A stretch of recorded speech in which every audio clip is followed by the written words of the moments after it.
말씀 에베소서 2장 1절부터 10절입니다. 에베소서 2장 1절부터 10절 한 절씩 교독하겠습니다.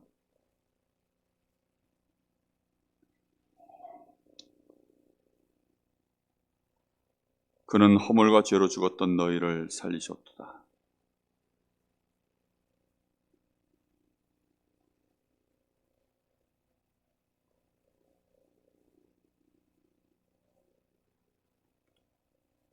전에는 우리도 다 그 가운데서 우리 육체의 욕심을 따라 지내며 육체와 마음에 원하는 것을 하여 다른 이들과 같이 본질상 진노의 자녀였더니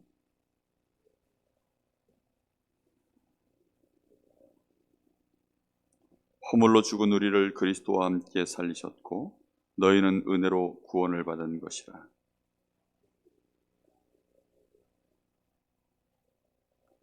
이는 그리스도 예수 안에서 우리에게 자비하심으로써 그 은혜의 지극히 풍성함을 오는 여러 세대에 나타내려 하심이라.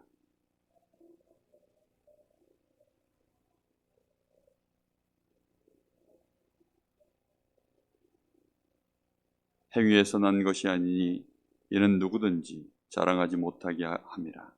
우리는 그가 만드신 바라 그리스도 예수 안에서 선한 일을 위하여 지으심을 받은 자니 이 일은 하나님이 전에 예비하사 우리로 그 가운데서 행하게 하려 하심이니라. 아멘. 복음을 위하여 이번 주 우리에게 주시는 하나님의 말씀의 주제입니다.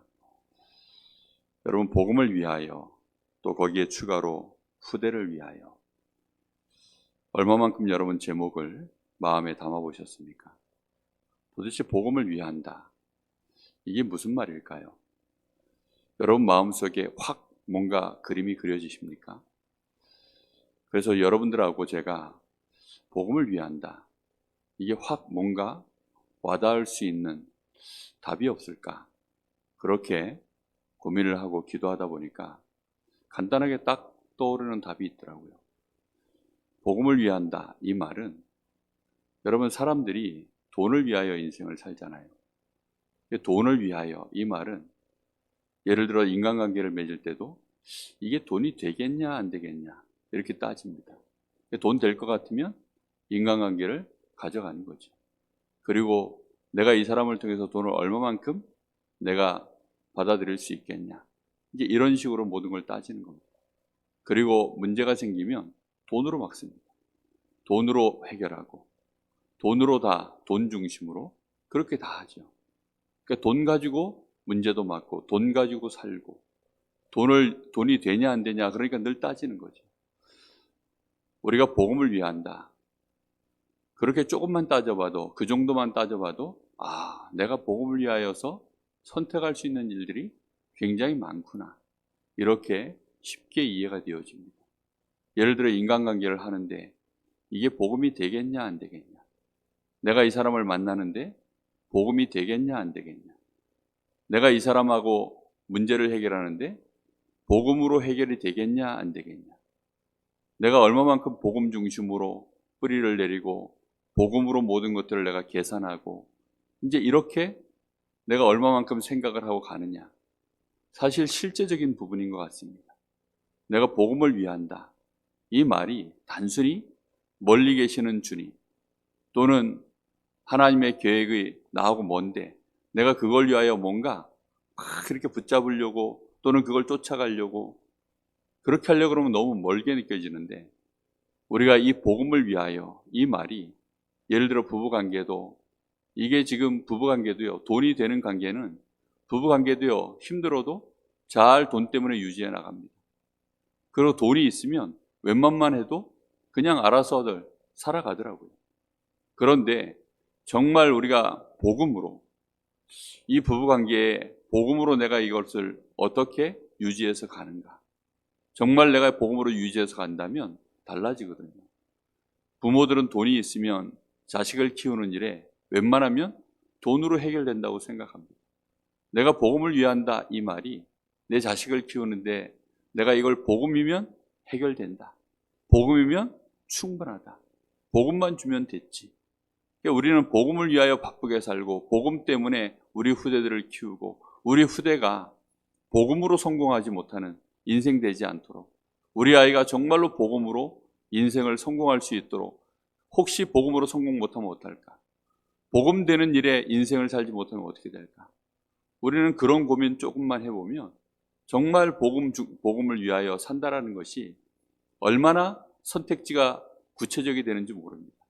우리 아이가 뭔가 열심히 배우고 공부하는데 돈이 절대 안 될 것 같은 거 붙잡고 있으면 부모들은 무슨 생각하죠? 야가 이거 밥이나 먹고 살겠나? 이런 생각 하지 않습니까? 이 아이가 정말 복음이 되겠냐 이게? 이렇게 공부해서 얘가 이렇게 인간관계 쌓고 얘가 이렇게 인생을 살아가고 선택하는 일들이 정말 복음 되겠냐 이게? 이렇게 따져보면 하나님 보실 때 딱 맞을 것 같습니다. 우리가 이 지금 에베소 2장 이 말씀을 쭉 보고 조금만 여러분 하나하나 구체적으로 따져서 묵상만 해봐도 정말 복음으로 되는 거구나 이게. 죄와 허물로 죽었던 우리 영적인 비밀을 정말로 알고 인생의 근본 문제가 정말로 무엇인지 알고 나면 이건 복음 외에는 해결될 수 없는 문제구나. 우리가 죄와 허물로 죽은 인생을 무엇으로 살려낼 수 있겠습니까? 복음 외에는 오직 복음만 그것 외에는 우리 인생을 살려낼 길이 없습니다. 마귀가 공중권세를 잡고 우리 인생을 지금도 계속 속이고 끌고 가는데 그것이 이미 세상 풍속된 지가 오래됐어요. 오래됐다는 말은 사람들이 그 틀에 묶여 있다는 거죠. 그러니까 자기도 모르게 그 틀에서 생각하는 거예요. 그래서 연초가 되어지면 세상 풍속으로 일단 뭐부터 하죠? 우리는 분명히 예수 믿은 지 몇 대 되는 집안인데도 그걸 따집니다. 올해가 무슨 해냐. 그래서 이민년. 이런 걸 알아야 유식하다 생각하고 이런 한자 몇 글자 말해줘야 이 사람이 좀 그래도 뭔가 대한민국 사람으로 그렇게 가는구나. 이렇게 얘기합니다. 제가 한 번은 기억나는 게 그거예요. IBF 제가 대학 다닐 때 그 기독교 동아리 활동을 하는데요. IBF에서 이제 리더 훈련을 했어요. 그때도. 방학 때 이제 각 학교의 연합으로 이렇게 이제 한 지역에 모여서 훈련을 받는데 조장이라고 하는 이제 선배가 나와가지고는 올해가 단기 몇 년도냐라고 물어보더라고요. 애들 줄 쫙 세워놓고 올해가 단기 몇 년이냐라고 물어보는 거예요. 이제 단군 이래로 대한민국이 건국한 지 몇 년 됐냐 이제 이걸 물어보는 건데 거기에 대해서 대답하는 사람이 한 명도 없었어요. 그랬더니 얘가 너무 자랑스럽게 올해가 단기 몇 년도인데 너희가 대한민국 사람으로 단군의 자손이 돼가지고 그걸 모르면 되겠냐 이러더라고요. 제가 그 말을 듣는데 얼마나 황당하고 속에서 열이 받든지. 선배, 제가 질문이 있습니다. 우리가 지금 곰자손입니까? 예수 안에서 하나님 자녀입니까? 올해가 지금 AD 몇 년인지 혹시 아십니까? 그랬더니 얼굴이 볼개지더라고요. 그러니까 우리도 모르게 틀이 딱 잡혀 있어요. 뭔가를 계산하고 뭔가를 따지는데 복음 중심으로, 복음을 위하여. 그러니까 그런 식으로 따지면 복음이 안 되잖아요. 우리도 모르게 그런 식으로 자꾸 계산을 하면 복음이 안 돼요. 그러면 복음을 위하여 살 수가 없는 거죠. 우리가 우리의 미래를 그리는데도 이게 복음이 되겠냐? 정말로 복음이 될 것 같으면 나에게 최고 유익이다. 이러면요, 그 선택을 하는 거거든요. 그런데 이게 여기 아무리 있어봐도 복음은 될 것 같은데 나에게 뭔가 돈이 안 될 것 같다. 그러면 이제 갈등하기 시작하는 거죠. 우리가 정말 인생의 문제가 무엇인지 알면 복음 중심으로 따질 수밖에 없는 것입니다. 우리 인생이 이 마귀에게 잡혀서 지금 세상 풍속 가운데 우리도 모르게 모든 틀들이 잡혀 있는 거예요. 생각도 마음도 실제 우리의 영적 상태도 우리가 하나님 앞에 심지어는 기도하는 것조차도 기복신앙으로 묶여 있어요. 왜냐? 사단의 올무에 잡혀있는 지 너무 오래됐으니까.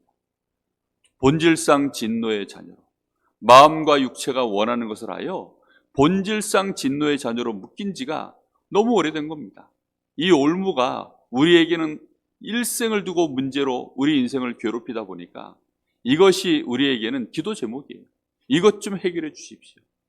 우리의 기도 제목 자체가 그래서 기복신앙이 돼버린 겁니다.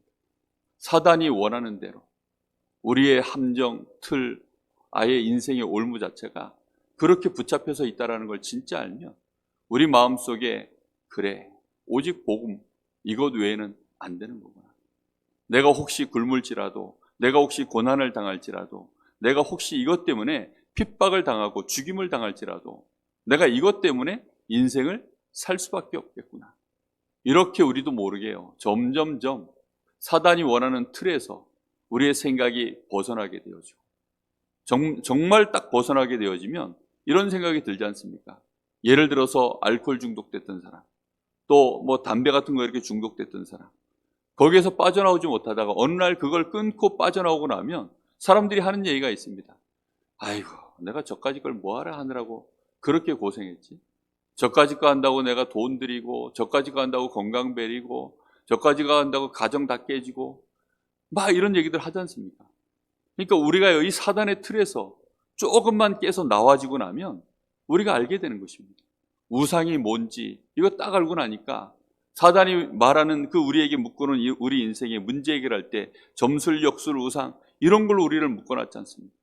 근데 우상이 뭔지 딱 알고 나서 빠져나오고 나서 보니까 너무너무 어리석은 짓이 우상 숭배 아닙니까? 심지어는 그것 때문에 3, 4대가 다 망해버리는 이런 일들이 우리 가문 안에 스스로 자행해서 왔다는 사실, 이런 거 알고 나면요 금방 깨닫거든요. 그래서 우리가 그 함정에서, 틀에서, 올매에서 조금만 우리가 빠져나와도요, 아, 내가 복음을 위하여 고난받는 것은 축복이구나. 내가 오히려 이 복음 때문에 내 인생을 헌신할 수 있다는 것은 정말 이것은 100배로 하나님이 계산할 수밖에 없는 놀라운 일일 수밖에 없구나. 이렇게 우리도 모르게 믿음의 계산법, 복음의 계산법이 나오기 시작하는 것입니다. 그래서 바울 사도가 오늘 이 주시는 말씀 간단하게 봐도 1장과 2장, 예배소서뿐만이 아니라 바울 서신을 보고 있으면 항상 느껴집니다.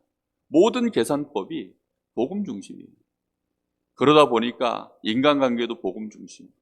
그래서 혹시 내가 쓰는 언어를 이 사람이 못 알아들을 것 같으면 가난한 자에게는 가난한 자 눈높이에 맞춰서, 무식한 자를 만나면 무식한 자 눈높이에 맞춰서, 정말 노예를 만나든 아니면 굉장한 엘리트를 만나든 그들 앞에 자기 자신을 그 모습으로 딱 세워서 복음을 전하는 모습들, 대화하는 모습들을 볼 수가 있습니다. 우리가요 오직 복음을 위하여 이렇게 인생을 살아간다는 것은 굉장한 축복을 받은 것이요, 우리가 최고의 엘리트 코스를 밟게 된 줄로 믿습니다.